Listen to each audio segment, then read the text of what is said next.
Hello, good evening, everyone. Welcome to today's episode of the Peace Clinic. So today we are looking at a very interesting topic, which is peaceful coexistence in a multicultural society. The Peace Clinic is brought to you by the Institute of Global Peace and Conflict Management, and I remain your anchor, Janet Michael. So today we'll be having a guest join us. We're having Dr. Adeyanju Temitope Peter, a medical doctor with master's and PhD in public health, a sociologist and educational administrator and planning. So we'll be having him join us right away. But before we do so, just to lay a background on our topic today, peaceful coexistence in a multicultural society. So when we're talking about peaceful coexistence in a multicultural society, it basically involves, fostering mutual respect, recognition, and also understanding and appreciating the cultural values that's around us as a society. So we'll be bringing him right away. You're welcome, sir. Thank you very much. Good evening, everyone. It's a privilege to be here. Yes, sir. It's actually glad we are glad to have you here. So today we're talking about peaceful coexistence in a multicultural society. Before we actually proceed to our viewers, if you're just joining us, we would actually love to have you in this conversation. We would love to hear from you. We'd love to know your contribution, your questions, and we would do well to attend to them. So thank you very much. So doctor, we're talking about peaceful coexistence. What can you tell us about peaceful coexistence? Thank you very much. Let us contextualize the word or possibly operationalize it for the purposes of knowledge. When we talk about peace, peace is a state of tranquility, is a state of harmony, a state whereby there's an equilibrium, a balance, and such that it does not necessarily mean the absence of conflict. So conflict is inevitable in every society. So when we're talking about peace, is a state of harmonious relationship between the different stakeholders that makes up the community or the society. So peace is an important aspect of every human society for the purposes of growth and development. So we're talking about peaceful coexistence. We are as well referring to a process, a state where everyone that makes up the community or the society lives in a state of harmony, a state of mutual relationship, mutual understanding, ability to accommodate one another and give room for excesses. That's peaceful coexistence. There may be conflict, but not allowing the conflict to degenerate into a level whereby lives and properties are being damaged or lives are being threatened. But ability to resolve the conflict in such a way that they're able to work things out and an understanding where the both parties or members of the community lives in harmonious relationship. That's peaceful coexistence. Thank you very much.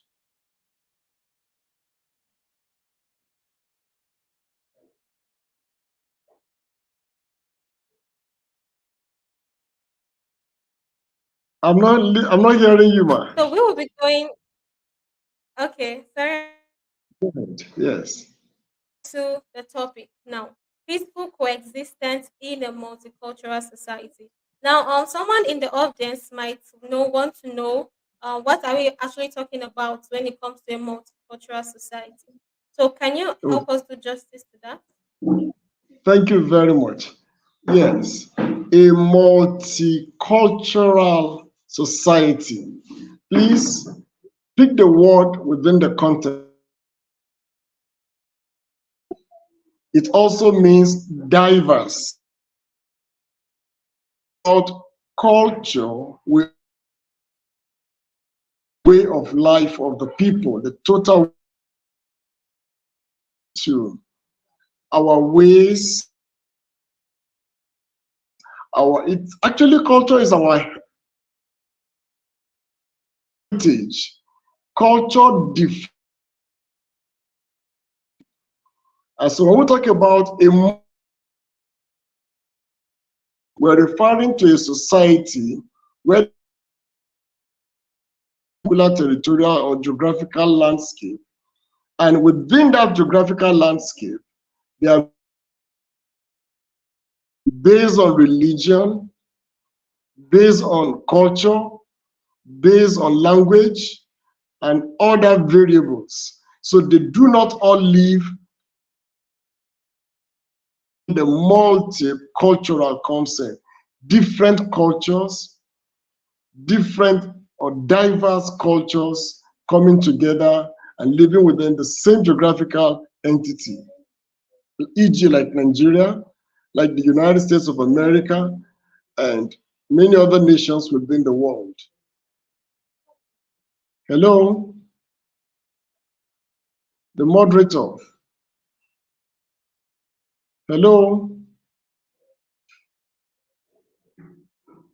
While we're waiting for the moderator, I'm also believing that the audience are still listening, and it's of importance to place on record that our audience are from every part of the world, both in Europe, in America, in Asia, and in Africa, the North of America and the East of America, North of Africa, East of Africa, West of Africa, and South of Africa. So every geographical territory, I'm sure, are listening to this program.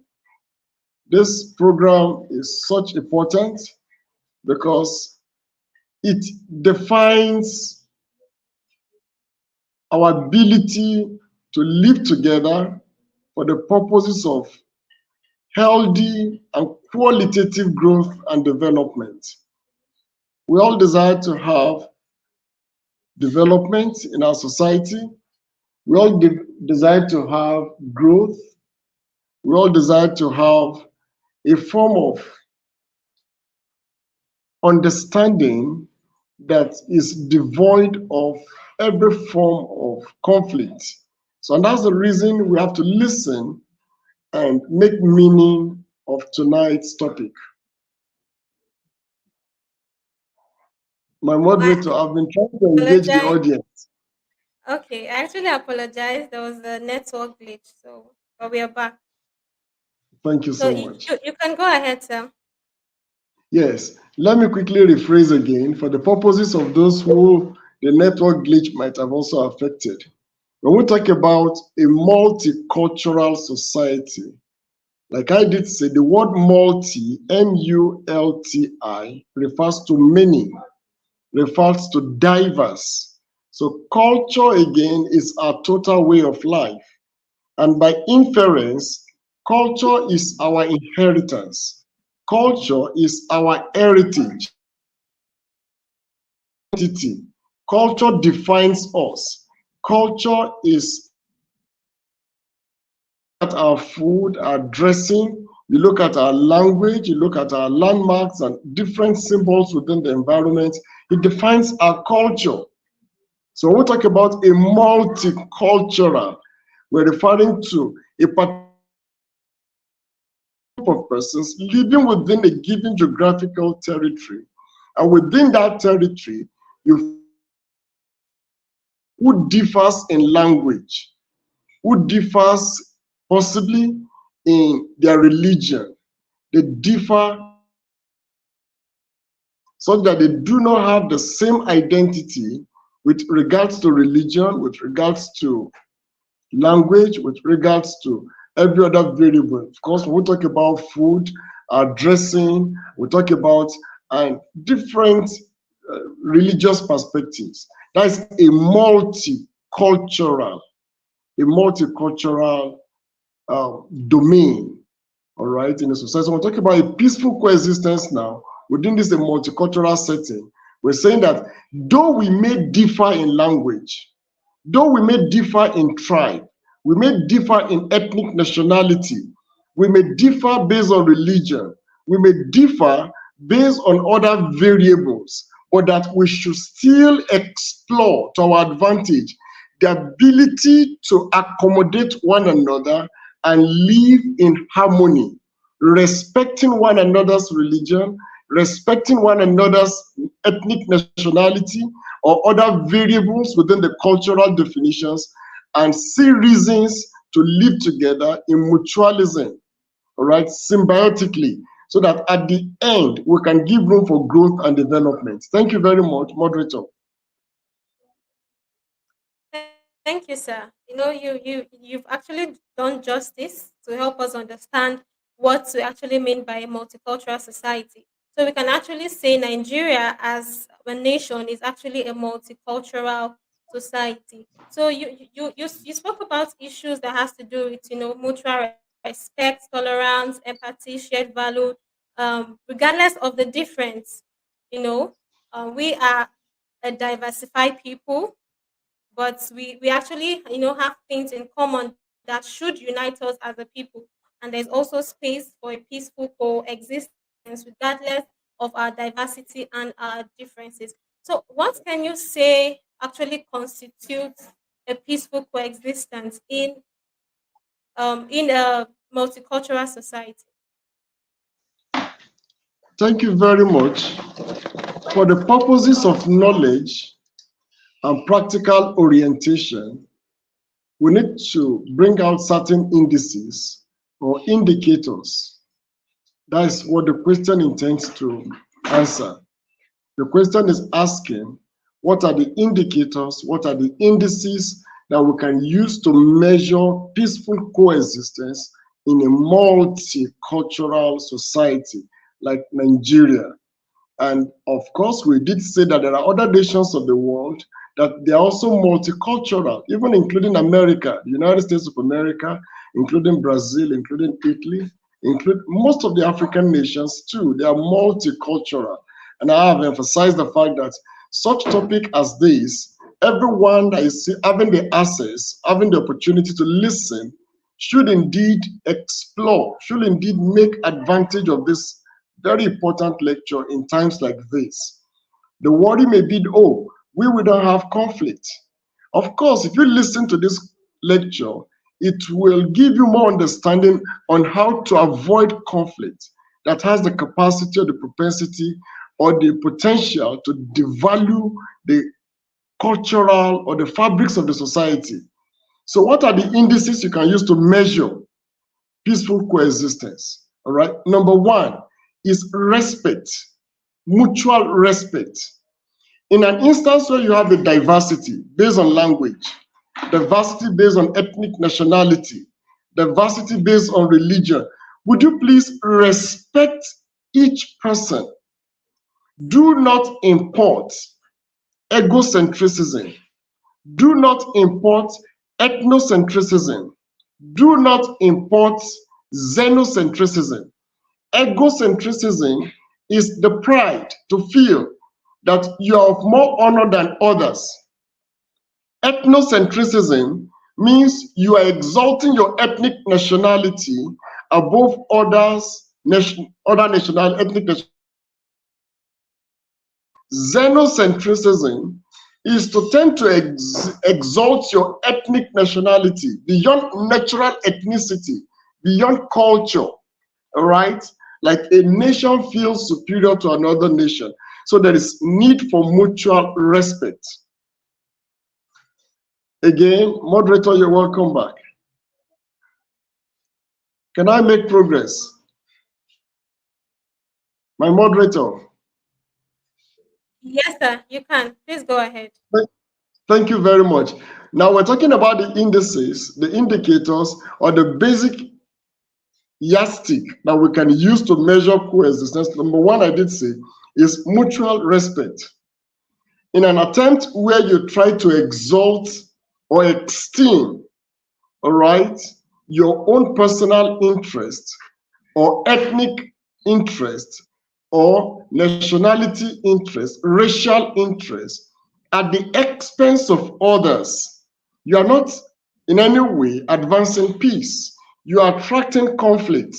So in an attempt to measure peaceful coexistence in a multicultural society, we must see respect. And then we must see accommodation, ability to accommodate others. Permit me to use the word accommodating others' excesses, be it individual excesses, be it sectarian, the word sect referring to ethnic or cultural, excesses.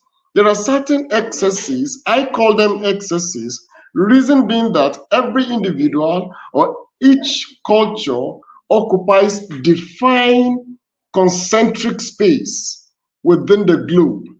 When you begin to exceed your space and you go into another person's space and you are creating a level of discomfort, either religious discomfort, cultural discomfort, racial discomfort, you are attracting conflict. So now, in such instances, there should be room for accommodation.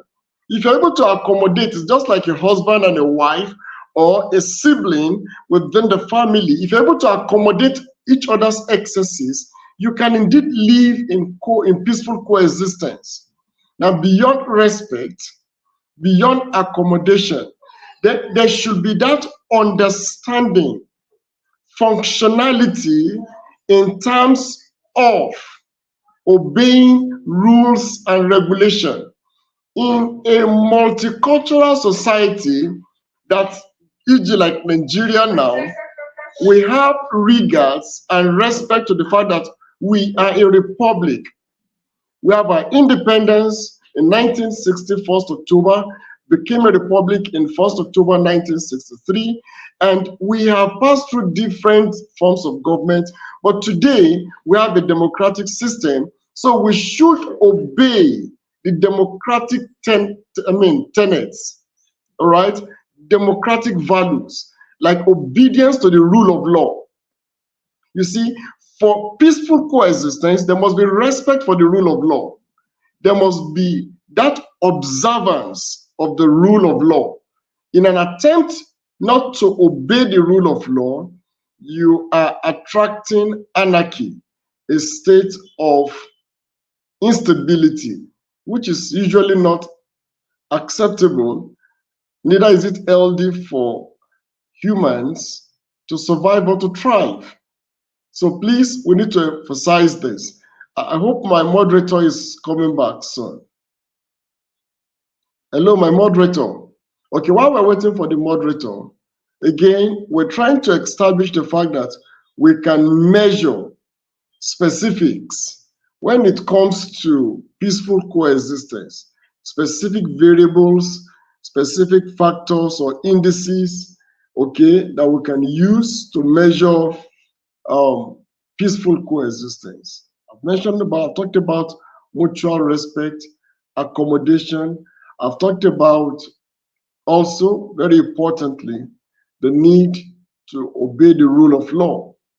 And if there must be peaceful coexistence, please permit me to also say, now there must be that contribution from every stakeholders. What does that imply? We must take the society as our own. There must be ownership of the society. Nobody will like his house to be on fire or destroy his own personal structure. Yes, there must be ownership. So when there is ownership, you also find out that it goes a long way to define other important variables that could be used to measure peaceful coexistence. Yes, I'm waiting for my moderator.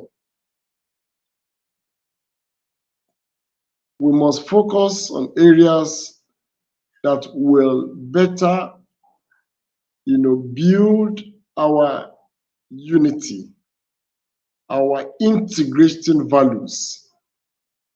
We must avoid specifics. I remember talking about, in a different fora, the conflict curve. From historical narratives, we can always tell when conflict emerges, the origin of conflict. But very typically, if we're not careful, we may not be able to tell where the conflict often ends. So it's better to avoid conflict. Conflict has its lag phase, it has its lock phase, and it can be stationary within a period. And if it's not properly addressed, it can degenerate and lead to destruction of lives and properties. But like it's popularly documented, conflict is like a landmines, all right? Areas that have experienced war and where there are residues, remnants of warheads, war objects like bombs, shells that have not detoned, have not been detonated or exploded, they have the capacity with time to actually explode. So when you see precipitating factors that has the potential of eliciting conflict, let's address them. Let's address them. There must be room for active listening. There must be room for active listening. Okay? Each parties must give a listening here. It's in an absence of a good listening ability or ineffective communication that subsume is likely to emerge. And in such instances, room for negotiation. All right? Yes. We should every time of discourse. It can always be win-win, win-lose, or lose-lose based on negotiation. I wish to interact with us, giving a short illustration of one of my teachers in one of the classes I've ever had. In an attempt to discuss the issue of negotiation, two different chefs, these are individuals that prepare meals or cook meals for continental dishes, and each of them are professionals, and each of them have actually spent quality time preparing a meal to be dished, but it's remaining a single recipe to conclude the dish, and that is an orange. And there is only but one orange available. And lack of negotiation between these two chefs led to hasty generalization, hasty decision taking. They both decide, because of time, to divide the single orange into two.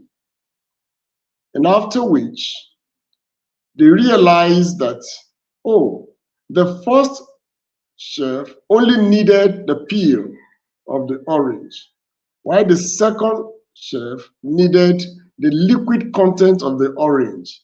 Lack of patience for negotiation led to hasty decision, and they both had the half piece of the orange not sufficient for the proper meal that they are preparing.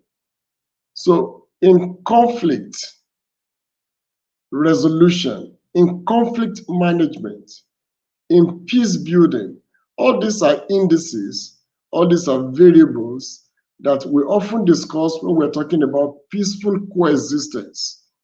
There might be a time in history or premised on our historical narratives that we have observed actually that, number one, that we might have offended each other from different backgrounds. Our forefathers, from our genealogical narratives. Yes, we should still see reasons to accommodate.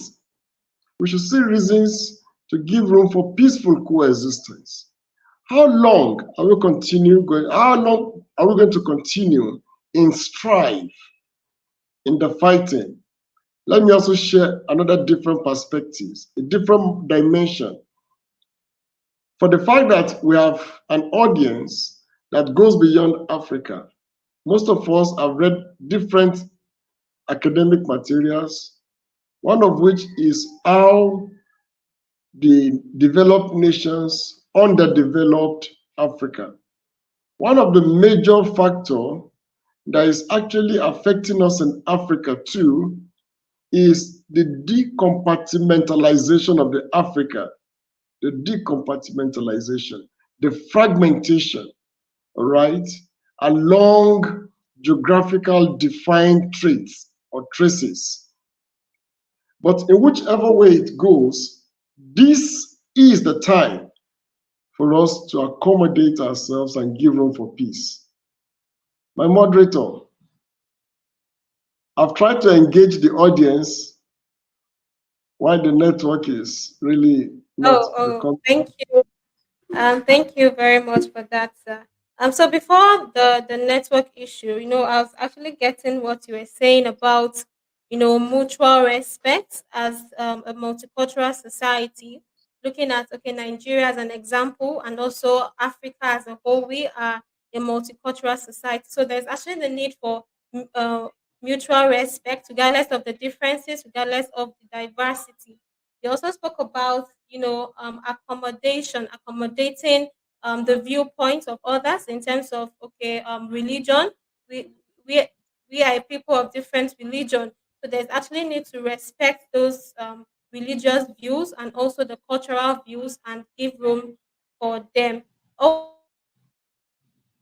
A difference, and I think that is actually very key because most times people don't understand the fact that we are a diversified society, and they tend to see others as strangers,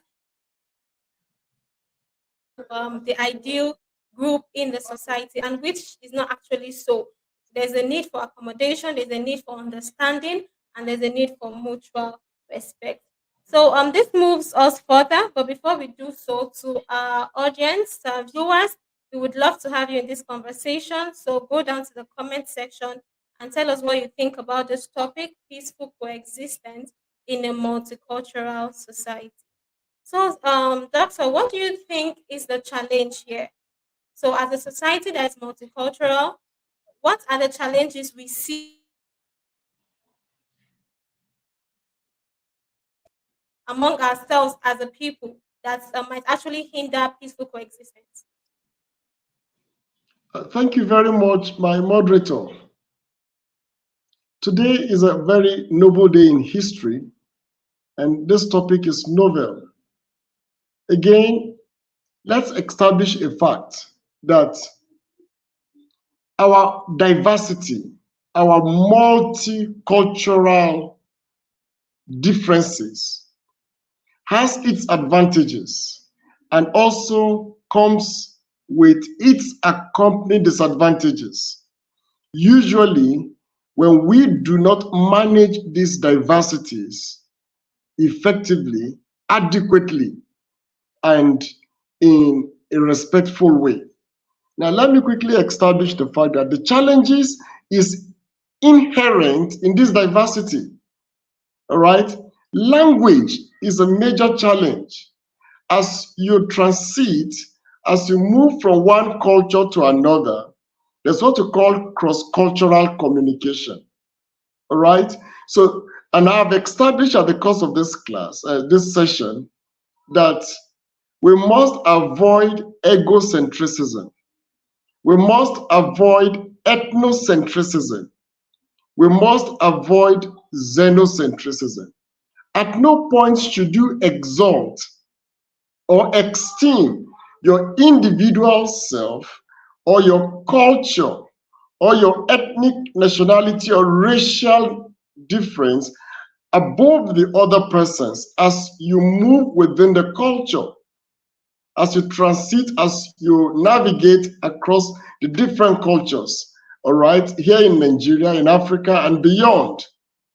Now, the challenges again, apart from the language barrier, all right, is the cultural practices. I have, over the years, at different fora, tried to establish the place of value in knowledge. We should, as Africans, begin to create our own dictions. let's begin to introduce, let's begin to produce our own language, different words that best describes us. How on earth will you talk about barbaric African culture, our inheritance? Our culture is our heritage. Our culture is our identity. And someone somewhere will sit down and tell me that my identity, my inheritance, my heritage is barbaric, meaning it's an absurd, is built on absurdity. That's not correct.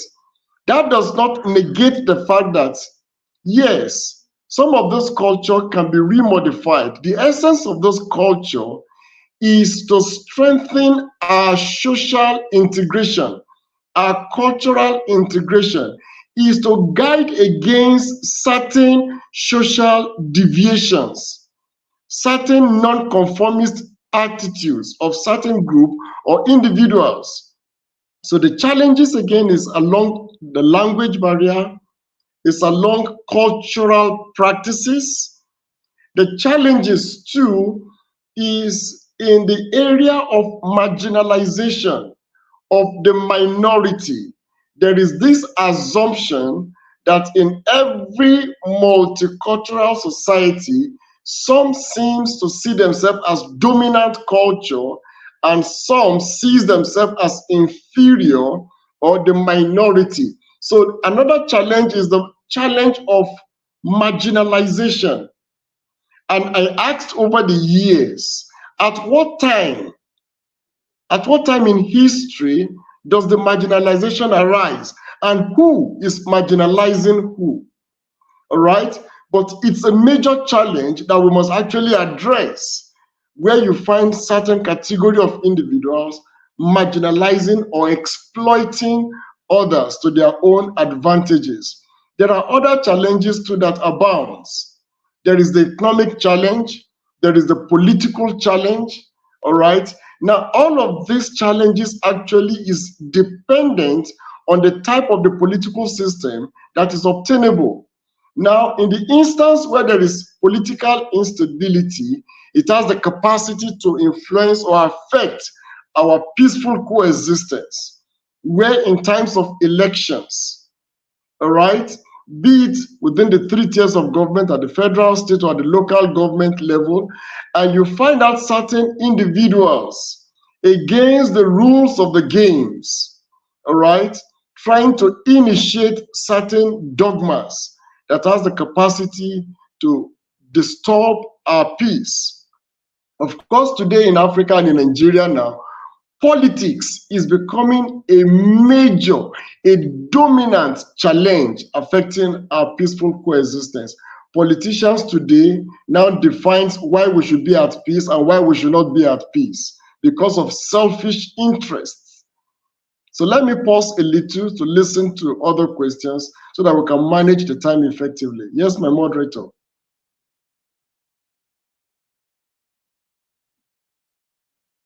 Interesting. So you've actually spoken about, the challenges that has to do with peaceful coexistence in a multicultural society. And the first thing you actually spoke about was cultural misunderstanding. Because of the diversity of cultures we have, there are people who feel my culture is better than this person's culture, and this person's culture is barbaric, while mine is, better off and ideal. So I think that is where education actually comes in. There's a need for people to be aware. There's a need for people to be educated, to get to know that, okay, these people's culture are actually unique to them. It's part of their heritage. Just the same way you value and respect your culture, there's actually the need to respect and value the other person's culture. Now, how does education come into this? Now, if we're talking about educational institutions, how do educational institutions promote understanding and tolerance when it comes to a multicultural society? Thank you very much. Let me quickly give specific recognition to the organizers of this um, seasoned discussion, global discussion. All right, the Center for Peace, Global Peace. All right, they're doing exceedingly well. They're doing great, and I'm a fellow. Now you see, let me quickly place it this way. Let me situate it well. Education is the quality and the quantity of knowledge that an individual acquires within time that has the ability to transform the person's behavior positively. That is what education is. Education has the power to change you to a positive citizen, to make you socially conform, to make you a sane citizen, a healthy citizen, a productive citizen. So education is pivotal. Education is germane. Education is inevitable if there must be peaceful coexistence.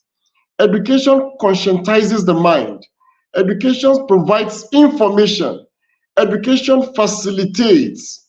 Education provides the communication, all right, between the different audience or stakeholders, between the givers and the receivers, so as to create a network of interaction. Education provides the basis for determining and defining the type of growth pattern, development pattern that we will have in Nigeria, in Africa, in Europe, in America, in Asia. Education is central. Education is very much important. So please, I need to make it this way by saying that education is the hallmark. Education is the ultimate, all right, driving tool that can promote, that can situate, that can enhance peaceful coexistence in a multicultural society. Education provides the room for ventilating, all right, our differences and to help integrate, all right, different culture, different individuals to a single whole as a united nation. Thank you. Thank you, sir. Thank you. That was actually an interesting response. So there's something else you actually spoke about as a challenge of peaceful coexistence in a multicultural society, and you spoke about language barrier. Now, this actually brings us down to communication, and communication is key when it comes to people peaceful coexistence because the people involved they actually need to communicate to understand each other, and there's a need for promoting communication, which in turn will actually lead to collaboration for a peaceful coexistence. So, what can you say is the role of communication, and how do we actually achieve this level of communication that will lead us to a peaceful coexistence? Thank you very much, my moderator. Let me start by giving this short illustration. There's what we call effective communication. Communication is said to be effective if the giver and the receiver tend to understand, tend to comprehend the medium of communication. It can be language, it can be symbol, all right? It can be oral, it can be verbal, in other words, or it can be non-verbal. So understanding is important. So when we talk about communication as an effective tool to enhance peaceful coexistence in a multicultural society, what we're simply saying is we should create room for communication. Lack of communication can serve as a precipice, all right, can serve as an a tool in the hand of the saboteurs to cause serious anarchy or disharmony or disunity in a multicultural society. So there must be room for communication. Communication is actually another avenue to ventilate our differences in opinion, all right, different perspectives, all right, on the pathway of determining growth and development. So communication is simply defined as an exchange of information, usually between the encoder and the decoder, between the giver and the receiver. All right, so communication engages people. Communication brings together, be it horizontally or vertical relationship. Communication brings room, all right, for expression of individuals' opinion, all right, so as to allow for what we refer to as public opinion. Yes, public opinion is very important. And how do we know what the majority opinion really is or are if there is no communication? So communication is actually a tool or a channel that can be used to enhance peaceful coexistence. When we communicate, when we talk, when we discuss, when we air our opinion, by invariably we are like saying, please, can you give an active listening here to my own perspective? Can you please let's integrate all our different opinions so as to champion peaceful coexistence? Thank you very much, my moderator. Can I listen to you again? Thank you, sir. So this actually brings us down to, you spoke about economic disparity. Few episodes, okay, the few episodes we've actually handled, we actually spoke about economic inequality and its connection to social unrest. Now we actually spoke about the fact that a particular group of people or a given culture or ethnicity feel that they are not getting equal economic involvement opportunities, and for that, it actually um, it leads to social unrest, and that in turn actually affects peaceful coexistence. Now, how do we ensure, and this also has to do with government policies, making sure that the policies being made actually meet the needs of these different cultural group or ethnicity. So how do we ensure that equal values, equal economic opportunities is actually given to to everyone, so that social unrest will be avoided and peaceful coexistence can actually exist? Thank you very much, my moderator. You're very apt. I appreciate the manner in which the question is being constructed. Yes, economy is a major variable or factor or indices or indicator that we must use in measuring the quality and the efficiency of mutual coexistence. All right, mutual existence, coexistence in a multicultural society. Yes, according to Karl Marx, when he posited the Marxist, the maxim of the Marxist, who believes that religion is.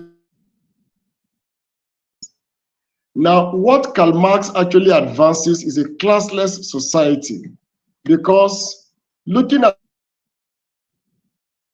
the premise is study on, he is able to see that the society is divided, all right, into different classes, rich, and then you have the poor, and that the rich continue to exploit the poor, and that is the basis for the conflict. Now, beyond Karl Marx's definition of material dialectics, we also have the concept as posited by Max Weber. Now, rather than looking at economy, Max Weber looked at power as a major cause of conflict.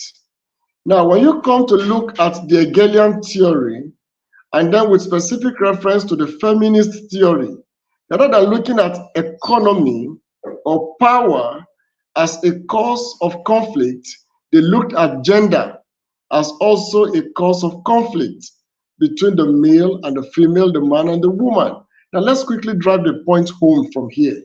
What we are simply saying is that in a multicultural society, in our inability to have a classless society, meaning, of course, if you look at the stratification of a society, you have those who are in the high class, the middle class, and the low class.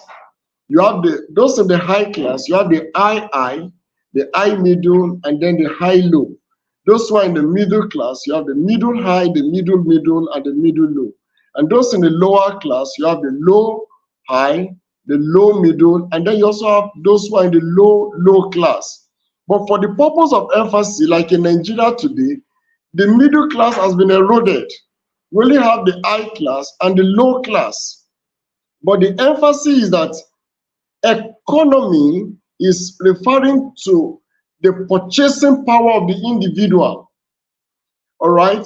In an instance where an individual has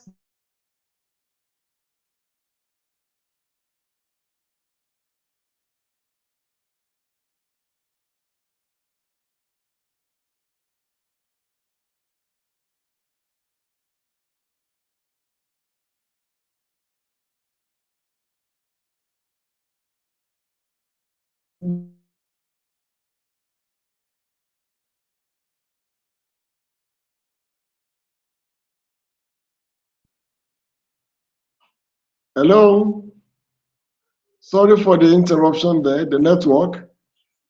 So what we're simply saying is that economy Where it is. has the, yes, economy has the power either to elicit conflict that can affect the peaceful coexistence in a multicultural society, or it can also be used as a tool to address the myriad of the problems. Take, for instance, you can use the economic power of a nation to provide employment, make the society productive, such that you are indirectly eliminating the class that exists, okay? And then you are empowering the people economically, because there's a popular saying that it is the idle mind that becomes the devil's workshop. Unemployment can become a tool, poverty can become a tool, all right, in the hands of those who do not want the society to be in the peaceful state. So economy should not be used as a tool for dividing us further. So we should use it to build our society, provide more employment, empower the people, regardless of gender, regardless of language, tribe, or ethnicity. Thank you very much, my moderator. Thank you, sir. So to our audience, you can actually see your contributions. Do well to keep them coming, and also your questions. There's a time for your questions, so we can attend to them. So thank you very much, Dr. Adeyanju. Now let's come to the issue of religious differences. You know, there are actually a group of people who believe that religion has actually done, more harm than good when it comes to uniting the society and bringing in peaceful coexistence. So, how do this religious institution, how do they contribute to building bridges, and fostering a united society? Thank you very much. If you permit me, I'm going to be very brief, because so that we can listen to many other contributions and many other questions so that we can attend to them. Now, religion, either or not, we accept it, okay? It's more of an individual issue. It has to do with belief system. One's belief system. What do you believe in? Now, let me say it this way. For those of us in Africa, in Nigeria, Africa, you see, the African tradition, religion, ATR, is our religion. All right? If you look at the map of Nigeria, if you go towards the north, there is a part we call the Trans-Sahara Route, with specific landmarks like the Foot of Toro and the Foot of Jalon. All right? Where the Arabian traders came into Nigeria, build the Kanem, create the Kanem Borno, and then also create a caliphate in Sokoto, and brought in the so-called Islamic religion. If you come to the coastal region, all right, that we have the Westerners, the Portuguese, the Americans, the Britons coming into Nigeria, all right, and into the interland, okay, to also bring in their own trade as well as their religion, which is also called Christianity. If you permit me to say, for the purpose of knowledge, that the Islamic religion and the Christianity as a religion, these two are alien to us as Africans. Let me give you a specific. Now, have you ever wondered, let's presume we are practicing democracy and a type or a form of democracy in Nigeria, where we will stop our politicians from taking hold of office using the so-called aliens, books of belief, be it the Holy Quran or the Holy Bible. Let them go back and use our traditional, institutionalized mechanisms of taking hold. Crime will reduce. It has the capacity to foster better peaceful coexistence because there will be more regards for persons, more regards for people's culture. Today we find a situation where our so-called traditional institutions are no longer respected or regarded. They have been so much delineated to an ordinary local government and a commissioner being in charge of the whole of the traditional institutions. These things are not too healthy for us. We must integrate the traditional institutions back into governance, give them the room, a role to play, defined roles. The majority of the populace still interacts more with our traditional institutions. So religion is just a way of life. Religion is an individual's belief. It's a form of interaction between the natural and the supernatural. All right, so religion should not be a basis for disintegrating us, for dividing us, okay, for fragmenting us, or for creating animosity amongst us in a multicultural society, in a multi-religious, in a multilingual society like Nigeria and other nations where they are also multicultural. Religion should rather be used and be restricted to individual belief system. All right? Whatever you believe in, we should respect the people's belief.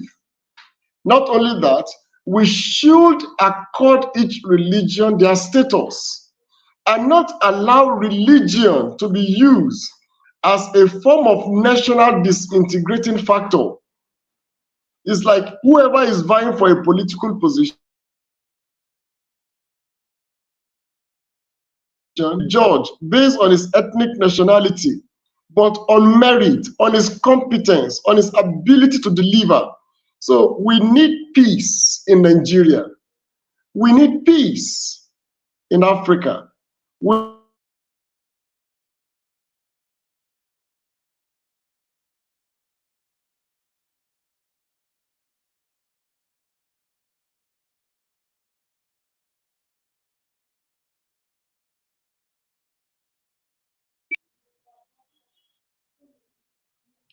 We need peace in the Gaza Strip. Hello, my moderator. Interesting, interesting. Sorry Okay, about so that. let's Please, I need to okay. emphasize, we need peace in the Gaza Strip. The continual, the perpetual disturbance between Israel and the Palestine should be addressed. We need a two-state settlement.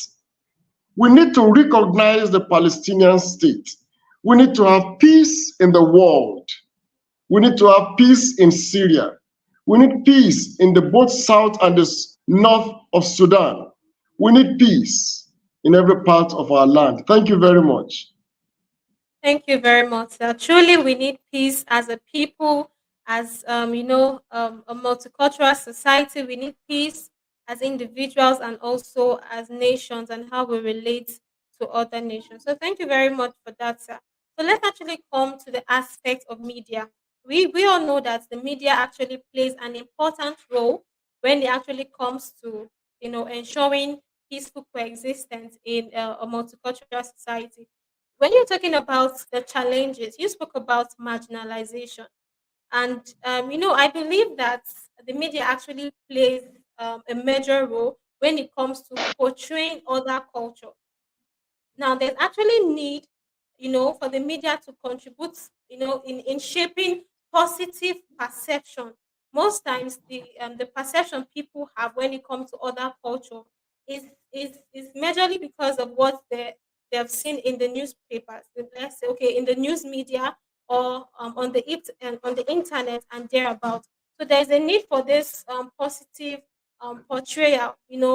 Trying to avoid stereotyping and also making other culture, seems less important than others. So, in what way do you think the media can actually work to promote peaceful coexistence when it comes to a multicultural society? Thank you very much. I appreciate my moderator. Thanks for your prowess. Thank you for the intelligent question. I want to appreciate again the organizer. I'm sincerely grateful, and the topic is so apt, is so timely. We need peace. Now, the media is a part of the agent of socialization. We have other agents of socialization. There is a concept of acculturation and enculturation. Now, we all need to know more about our society, a multicultural society, and we need to be socially conform, all right, so as not to constitute a group of social nonconformists or deviants or rebellers or bystanders. Now, the media as an agent of socialization is used to provide information to the populace. When you look at the media, all right, you can have the print media, you can also have the audiovisual perspective of the media. Today, we have what we call the social media. Yes. Now, the media, again, is like a medium of communicating information to the populace, be it in the urban settlement or in the rural settlement. Yes, what type of information are being disseminated? Over the time and over the years, there's been this argument against peddling or circulating wrong information, misrepresentations, or what you call falsified information, unverified information. Now, the media must not be guarded. They are the fourth realm of the society. For a democratic system where there is a respect for the rule of law, the media must be free. There is the freedom of the mass media, the freedom of expression, freedom of speech.